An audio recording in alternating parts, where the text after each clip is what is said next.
पारद धातु मिश्रण होता है। पारद धातु जो मिश्रण है तो उस में तो पारा होगा ही, यानी कि पारद युक्त मिश्र धातु होते हैं। ठीक, अगला सवाल की तरफ बढ़ते हैं। क्वेश्चन नंबर 62 यहाँ पे जैसा कि देख सकते हैं दोस्त, खाना बनाने में प्रयोग की जाने वाली गैस मुख्यतः होती है दोस्तों, कौन सी गैस होती है? जैसे कि देख सकते हैं वो होती है मेरा खाना बनाने वाले गैसों में जो कूड़ा कचरा से बनती है वो होता है मीथेन।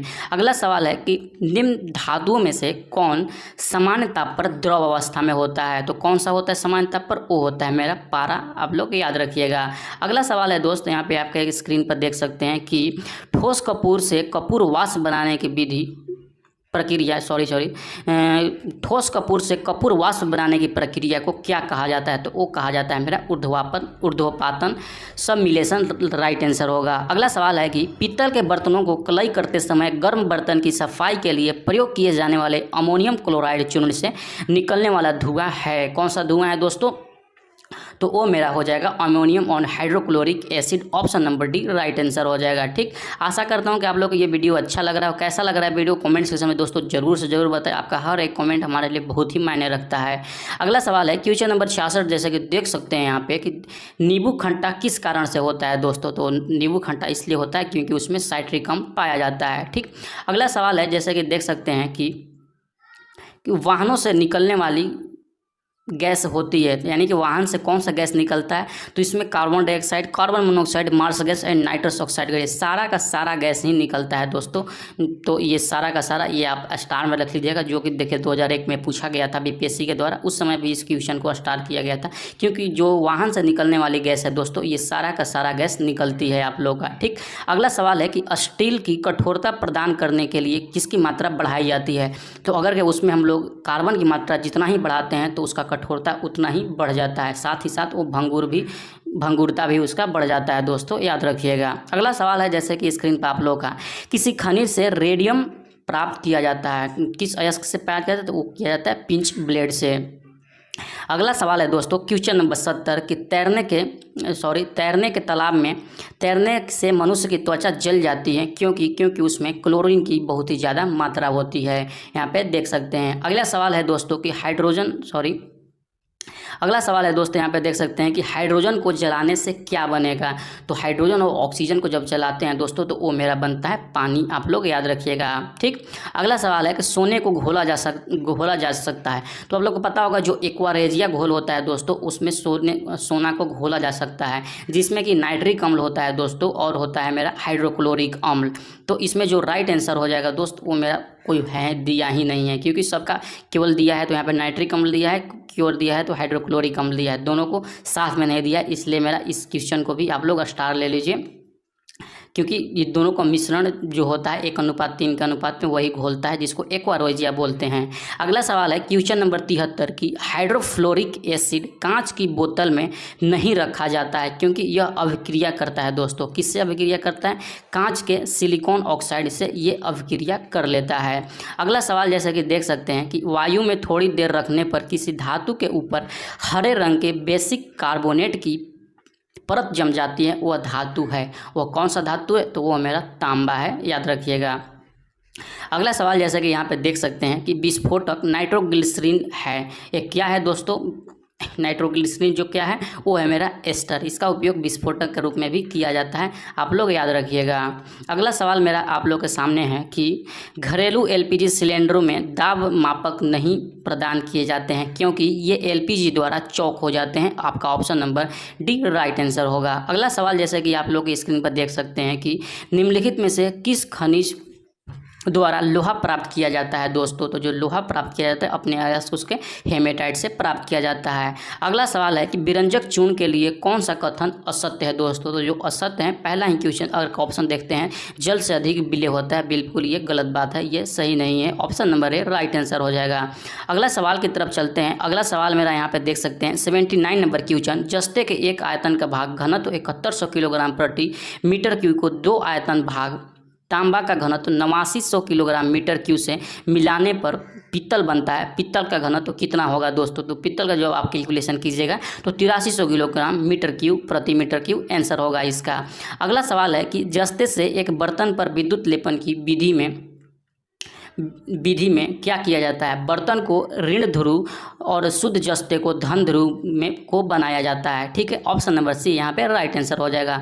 अगला सवाल जैसे कि यहाँ पे देख सकते हैं दोस्त, इसका क्या होगा, स्टेनलेस स्टील एक मिश्र धातु है। तो स्टेनलेस स्टील में जो मेन जो मिलाया जाता है दोस्तों, वो लोहा और क्रोमियम को मिलाया जाता है। लेकिन अगर कि आप देखिएगा उसमें तो आपका कार्बन का प्रतिशत भी होता है, मैग्नीज का भी कुछ प्रतिशत होता है दोस्तों। ठीक, तो इसका जो राइट आंसर हो जाएगा दोस्तों, वो मेरा हो जाएगा एक से अधिक, ऑप्शन नंबर ई राइट आंसर हो जाएगा। ठीक है, अगला सवाल की तरफ चलते हैं। अगला सवाल जैसे कि देख सकते हैं ऑप्शन, अब देखिए इस ऑप्शन में ऑप्शन नंबर ई दिया ही नहीं है। तो अगर ई इसमें नहीं दिया है तो मेरा क्या हो जाएगा, option number direct to direct, जैसे कि स्टेनलेस स्टील किसका मिश्र धातु है, तो वो हो जाएगा मेरा लोहा और क्रोमियम का। इसमें जो 89% लगभग है दोस्तों, वो होता है मेरा आयरन और 10% जो होता है क्रोमियम होता है। तो टोटल का टोटल 99% यही दोनों होता है और 1% और जो मैग्नीज और कार्बन होते हैं वो इसमें मिश्रण होते हैं। ठीक है, अगला सवाल की तरफ चलते हैं। अगला सवाल जैसे कि स्क्रीन पर आप लोग देख सकते हैं कि निम्नलिखित में से किसमें ऋणात्मक आवेश होता है दोस्तों। तो जो किसमें ऋणात्मक आवेश होता है, तो वो होता है मेरा बीटा किरण में।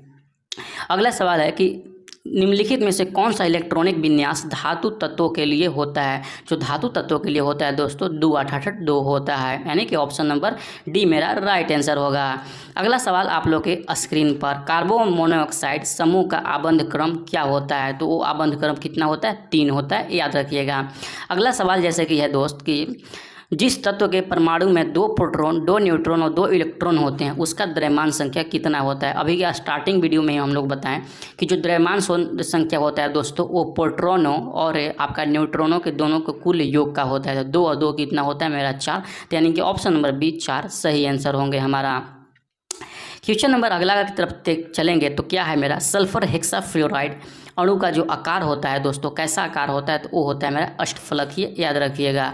अगला सवाल है मेरा क्वेश्चन नंबर 88 की तरफ अगर के आप आते हैं तो यहाँ पे देखिएगा कि एक तत्व X की बाह्यतम कक्षा में 4 इलेक्ट्रॉन है, हाइड्रोजन के साथ इसके यौगिक का कौन सा सूत्र होगा दोस्तों। तो वो मेरा हो जाएगा XH और 4 मेरा हो जाएगा ये। ठीक, अगला सवाल है कि बेंजीन में सिग्मा और पाई बॉन्ड की संख्या कितनी होती है। तो कितना होता है, जब 12th किसी ने किया होगा तो उस समय तो इसको खूब पढ़ना रहता है, सिग्मा बॉन्ड, पाई बॉन्ड, ये बॉन्ड, वो बॉन्ड। अभी फिर से आप लोगों को पढ़ना पड़ रहा है। तो उसका जो राइट आंसर हो जाएगा वो हो जाएगा मेरा 12 और 3। ठीक है, अगला सवाल की तरफ चलते हैं। अगला सवाल मेरा क्या यहाँ पे 90 नंबर क्वेश्चन में दोस्तों की भारी पानी वह पानी होता है, भारी पानी जो दोस्तों वह पानी होता है जिसमें हाइड्रोजन के स्थान का आइसोटोप ले लेता है दोस्तों। जो हाइड्रोजन के स्थान पर उसका आइसोटोप यानी कि जो ड्यूटेरियम ऑक्साइड है उसका वो हो जाता है वहाँ पे। ठीक है, तो मेरा right answer option number C हो जाएगा। अगला सवाल जैसे कि आप लोग के स्क्रीन पर है कि निम्नलिखित परमाणु नाभिक का आइसोटोप वह नाभिक है जिसमें क्या होता है, प्रोटॉनों की संख्या वही होता है परंतु न्यूट्रॉनों की संख्या भिन्न हो जाती है। यहाँ पे ऑप्शन नंबर बी होगा। ठीक, अगला सवाल की तरफ चलते हैं कि अगला सवाल जैसे कि आप लोग देख सकते हैं कि दूध उदाहरण है। दूध क्या है दोस्तों, दूध है कोलाइड विलियन है, आप लोग याद रखिएगा। अगला सवाल है मेरा यहाँ पे स्क्रीन पर कि एल्कोहलिक खमीर फर्मेंटेशन जो होता है दोस्तों का आखिरी उत्पाद क्या होता है। तो आखिरी उत्पाद जो दोस्तों उसका होता है वो होता है मेरा इथाइल एल्कोहल। अगला सवाल है कि ग्लूकोज को एथिल एल्कोहल में किस एंजाइम द्वारा बदल दिया जाता है। तो वो जो बदल दिया जाता है दोस्तों जाइमेज के द्वारा बदल दिया जाता है, ऑप्शन नंबर सी मेरा राइट आंसर हो जाएगा। अगला सवाल है जैसे कि यहाँ पे देख सकते हैं कि शक्कर के किण्वन से क्या बनता है दोस्तों। तो क्या बनता है, तो वो बनता है मेरा इथाइल एल्कोहल, आप लोग याद रखिएगा उस चीज़ को। अगला सवाल है यहाँ पे ग्लूकोज का सूत्र है, ग्लूकोज का सूत्र क्या होता है, C6H12O6 मेरा option number C right answer हो जाएगा। अगला सवाल है 97 नंबर क्वेश्चन दोस्त की यूरिया में उपस्थित होने वाले तत्व हैं। जो यूरिया में उपस्थित होते हैं दोस्तों CHNO होते हैं, क्योंकि जो यूरिया का अगर के आप लोग सूत्र देखिएगा तो होता है CONH2 सॉरी एक सेकंड में बताता हूँ। जो यूरिया का सूत्र होता है दोस्तों CONH2 के होल ट्वाइस 2 होता है, ये मेरा होता है यूरिया, आप लोग याद रखिएगा। यूरिया का भी कभी सूत्र आपसे पूछ लिया जाता है तो आप लोग याद रखिएगा CONH2 के होल ट्वाइस 2 होगा। ठीक, अगला सवाल है यहाँ पे अपमार्जक क्या है दोस्तों। तो जो अपमार्जक है वो एक शोधन अभिकर्ता है। अगला सवाल की तरफ चलते हैं। अगला सवाल है मेरा कि निम्नलिखित में से कौन सा पदार्थ साबुन बनाने में प्रयुक्त होते हैं दोस्तों। जो साबुन बनाने में प्रयुक्त होते हैं वो मेरा प्रयुक्त होता है वनस्पति तेल। Option number A right answer होगा। ठीक, अगला सवाल है कि पीतल कौन सी धातुएं होती है, यानी कि पीतल किसका मिश्र धातु होता है दोस्तों। तो पीतल का याद रखने के पिताजी याद रखिएगा, पिताजी से आप लोग याद रखिएगा कि पीतल जो है ताजी यानी कि तांबा और जिंक का मिश्रण होता है दोस्तों। तो तांबा और जिंक कहाँ पे है, यानी कि ऑप्शन नंबर डी मेरा राइट आंसर हो जाएगा।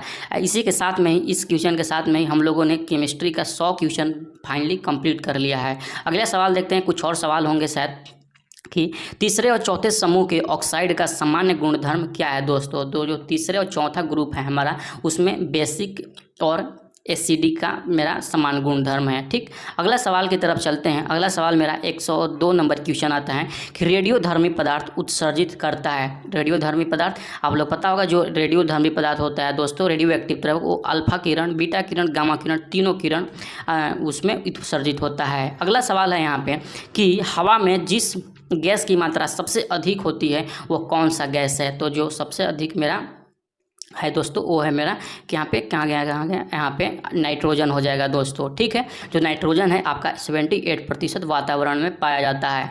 अगला सवाल की तरफ चलते हैं। क्वेश्चन नंबर 104 अभी तक भी लाइक नहीं किया तो फट से लाइक कर दें। मैं ज़्यादा बातें नहीं करना चाहता हूँ दोस्त, क्योंकि उससे आपका टाइम ख़राब होगा और आप लोग के पास उतना बिल्कुल भी टाइम नहीं है कि एक ऐसे टीचर के पास जाएँ जो 10 मिनट पढ़ाए और 15 मिनट आपको बकैती करते रहें। तो ऐसा टीचर के पास बिल्कुल भूल के भी नहीं जाइएगा, क्योंकि वो बच्चों केवल भुलवाने जानते हैं, न कि एक्चुअल में जो पढ़ाई हो रहा है उसके बारे में बताना जानते हैं। मैं बहुत सारे लोगों को देखता हूं कि 2 मिनट पढ़ाएंगे, 10 मिनट इधर के बातें करके आपका टाइम निकाल देंगे। ठीक है, तो इस सब से बच कर रहिए आप लोग।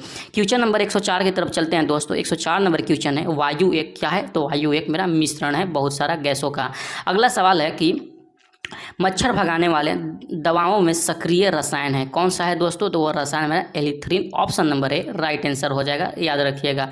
अगला सवाल है कि 106 नंबर क्वेश्चन दोस्तों कि जल की अस्थायी कठोरता का जो कारण होता है। तो जल का जो अस्थायी कठोरता का कारण होता है दोस्त, वो होता है मेरा, जैसे कि देख सकते हैं ऑप्शन पे आप लोग हैं कि कैल्शियम तथा मैग्नीशियम के क्लोराइड और सल्फेट मेरा अस्थायी कठोरता का कारण होता है। Option number B right answer हो जाएगा। हास गैस क्या है। तो हास गैस क्या है, वो है मेरा नाइट्रस ऑक्साइड।